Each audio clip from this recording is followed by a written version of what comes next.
Hello साथीहरू, आज चाहिँ म तपाईँलाई राष्ट्रिय परिचय पत्र यानि कि एनआइडी नेसनल आइडेन्टिटी कार्ड कसरी डाउनलोड गर्ने त्यसको बारेमा सिकाउनु गइरहेछु। आजकल चाहिँ ब्याङ्कहरूले एनआइडी कार्ड जसरी भए पनि लिङ्क गर्नु भनिरहेछ। त्यसैले म तपाईँलाई चाहिँ 3 तरिकाले एनआइडी कार्ड कसरी डाउनलोड गर्ने त्यसको बारेमा सिकाउनु गइरहेछु। त्यसको लागि चाहिँ तपाईँले आफ्नो मोबाइल फोनमा जुनै पनि एउटा ब्राउजर ओपन गर्नु होला र तपाईँले लेख्नु होला एनआइडी डाउनलोड नेपाल भनेर र तपाईँले यो लेखेर सर्च गरिसकेपछि सुरुको website department of national ID and civil registration लेखेको सुरुको वेबसाइटमा तपाईँले डाउनलोड एनआइडी भनेर देखाएको छ। तपाईँले यसमा क्लिक गर्नु होला र यसमा क्लिक गरिसकेपछि तपाईँलाई के चाहिन्छ भन्दाखेरि फुल नेम नेपालीमा तपाईँले नेपालीमा पुरा नाम लेख्नु पर्यो। अनि फुल नेम तपाईँको अङ्ग्रेजीमा पुरा नाम, इङ्ग्लिसमा पुरा नाम, त्यहाँदेखि डेट अफ बर्थ बिएस यानि कि तपाईँको जन्म मिति विक्रम सम्वतमा र तपाईँको सिटिजनसिप इस्युङ डेट भनेको तपाईँको नागरिकता जारी गरेको मिति।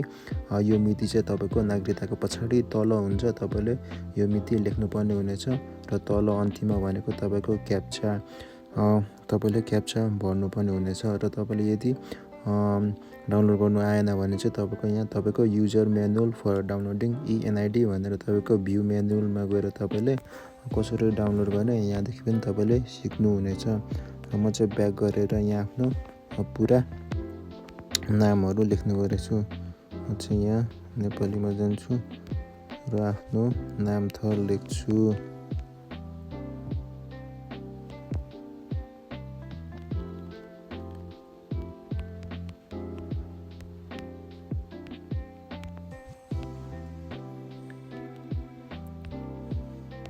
र आफ्नो पुरा नाम थर लेखिसकेपछि तपाईँले इङ्ग्लिसमा पनि आफ्नो पुरा नाम थर लेख्नु होला।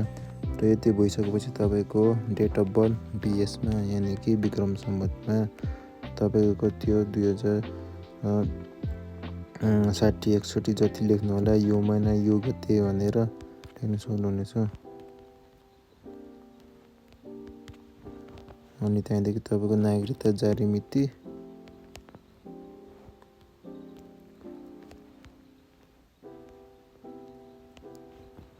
लेखिदिनु होला। र तपाईँको नागरिकता जारी मिति चाहिँ तपाईँको पछाडिपट्टि तल हेर्नु हो भने तपाईँको यहाँ जारी मिति भनेर देखाएको हुन्छ। तपाईँले यो जारी मिति हाल्नुपर्ने हुनेछ र मैले चाहिँ मेरो जारी मिति पनि हालिसकेको छु। र तपाईँले यो तल देखाएको M6UXF L तपाईँले यो क्याप्चा लेख्नुपर्ने हुनेछ। जस्तै मेरो M ठुलो छ अनि 6 अनि U पनि ठुलो छ, X पनि ठुलो छ, F चाहिँ सानो स्मल लेटरमा छ र यो जहाँसम्म लाग्छ मलाई आई हो जस्तो लागिरहेछ। र म यहाँ सर्च गरिदिन्छु र हाम्रो चाहिँ क्याप्चा मिलेन भनिरहेछ। म फेरि टाइप गर्छु L capital, H capital, H capital, I सानो, S पनि सानो, X पनि सानो स्मल लेटर।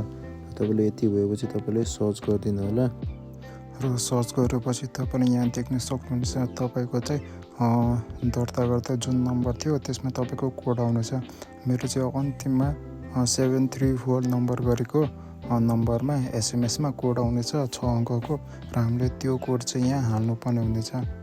र मेरोमा चाहिँ कोड आइसकेको छ र म चाहिँ यहाँ कोड हाल्नु गइरहेछु र कोड हालिसकेर तपाईँले भेरिफाई ओटिपी गरिदिनु होला र तपाईँले यहाँ देख्न सक्नुहुनेछ तपाईँको राष्ट्रिय परिचय पत्र देखाइसकेको छ। र अब हामीलाई ओरिजिनल कार्ड डाउनलोड गर्नुपर्ने हो। यस्तो फोटो त चाहिएको होइन। त्यसको लागि चाहिँ तपाईँले तल गएर डाउनलोड कार्डमा तपाईँले क्लिक गर्नु होला। र यति भइसकेपछि चाहिँ तपाईँले यहाँ पासवर्ड हाल्नु भन्छ र पासवर्ड चाहिँ कसरी थाहा पाउने वा कसरी बनाउने भन्दाखेरि म तपाईँलाई यहाँ देखाउन गइरहेछु। जस्तै उदाहरणको लागि तपाईँको नाम चाहिँ ईश्वर थिङ छ अरे र तपाईँले आफ्नो ईश्वर थिङको आफ्नो नामको 4वटा अक्षर जस्तै ISWO लिनु पर्यो र तपाईँको नेपाली जन्म मिति तपाईँको 2039 यो महिना यो गते छ भने तपाईँले चाहिँ साल मात्र लिनु पर्यो। जस्तै मेरो हकमा 2039 हो र तपाईँले यति गरेर तपाईँको 4वटा लेटर इङ्ग्लिसबाट ISWO र तपाईँको नेपाली जन्मसाल 2039 4वटा अङ्क गरेर तपाईँको पासवर्ड बन्छ र तपाईँले यही पासवर्ड तपाईँले यहाँ हाल्नुपर्ने हुनेछ। र पासवर्ड हालिसकेपछि तपाईँले यहाँ देख्न सक्नुहुनेछ हाम्रो चाहिँ राष्ट्रिय परिचय पत्र ओरिजिनलवाला देखिसकेको छ। तपाईँले चाहिँ यसलाई स्क्रिनसट गरेर तपाईँले ब्याङ्कतिर एड गर्न सक्नुहुनेछ र तपाईँले अरू ई सेवा खल्ती वा तपाईँले नयाँ सिम किन्नु वा तपाईँले अरू कुनै पासवर्डहरू बनाउनु पऱ्यो भने तपाईँले यो राष्ट्रिय परिचय पत्र कार्डको फोटो देखाएर तपाईँले कामहरू गर्न सक्नुहुनेछ। र अर्को तरिका भनेको चाहिँ तपाईँ यही पेजमा आएर तपाईँले यो माथि 3टा धर्कामा थिचेर तपाईँले होममा जानुहोला र होममा गइसकेर तपाईँले चेक एनआइडी कार्ड स्ट्याटस भनेर देखेको छ, तपाईँले यहाँ थिचिदिनु होला र यहाँ थिचिदिसकेपछि तपाईँसँग रिक्वेस्ट नम्बर यानि कि तपाईँले त्यो आवेदन फर्म भर्दाखेरि तपाईँको नम्बर हुन्छ 11 अङ्कको। तपाईँले त्यो नम्बर थाहा हुनुपर्छ अथवा तपाईँको नेसनल आइडेन्टिटी नम्बर। तपाईँको नेसनल आइडेन्टिटी नम्बर नै तपाईँलाई थाहा छ भने त तपाईँले किन यो वेबसाइटमा आएर चेक गरिराख्नुहुन्छ।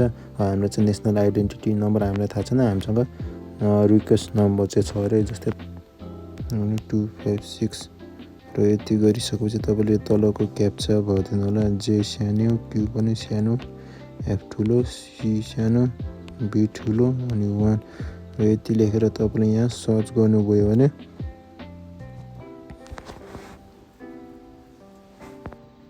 तपाईँको यहाँ देखाउने छ your application has been approved your national identification number is. तपाईँको यहाँ तपाईँको राष्ट्रिय परिचय पत्रको नम्बर देखाइसकेको छ। तपाईँले यसलाई नागरिक एपमा पनि एड गर्न सक्नुहुनेछ। त्यसको लागि चाहिँ म नागरिक एप खोल्छु र नागरिक एप खोलेर म चाहिँ नेसनल आइडीमा थिच्छु र यहाँ चाहिँ म आफ्नो राष्ट्रिय परिचय पत्र नम्बर हाल्नु गइरहेछु र तपाईँले यसरी पनि नागरिक एपमा आफ्नो राष्ट्रिय परिचय पत्र लिङ्क गर्न सक्नुहुनेछ। र अर्को तरिका भनेको चाहिँ तपाईँले आफ्नो फोनको म्यासेजमा जानुहोला र म्यासेजमा गएर तपाईँले 30,001मा म्यासेज गर्नुपर्ने हुनेछ। तपाईँले चाहिँ म्यासेज के गर्ने भन्दाखेरि क्यापिटल एन लेखिदिनु होला र तपाईँले स्पेस दिएर तपाईँको आवेदन नम्बर तपाईँले यहाँ लेख्नुपर्ने हुनेछ र तपाईँले यसलाई सेन्ड गरिदिनु होला। र यति गरिसकेपछि तपाईँको यसरी एउटा एसएमएस आउँछ। यहाँ चाहिँ तपाईँको नमस्कार, your application has been approved and your national identity number is यति भनेर तपाईँको देखाउनेछ र तपाईँले यसरी नै राष्ट्रिय परिचय पत्र हेर्नु सक्नुहुनेछ। र तपाईँलाई यो भिडियो कस्तो लाग्यो? यदि मन पर्यो भने लाइक, सब्सक्राइब र छेउमा रहेको बेल आइकनलाई पनि अनमा दबाइदिनु होला।